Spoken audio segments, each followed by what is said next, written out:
Hey yo, it's Chriso.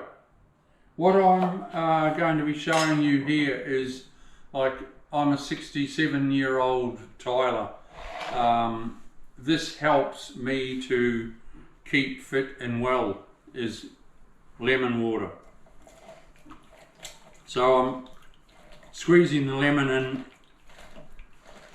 and I'm also making one for my wife, Tina. I've been married, happily married for 46 years.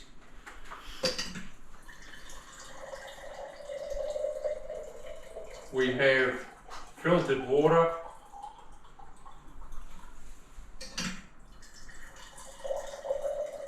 We try not to drink tap water. It's a lot more pure. Beautiful lemon like that. Whenever I'm at home, that's what I have.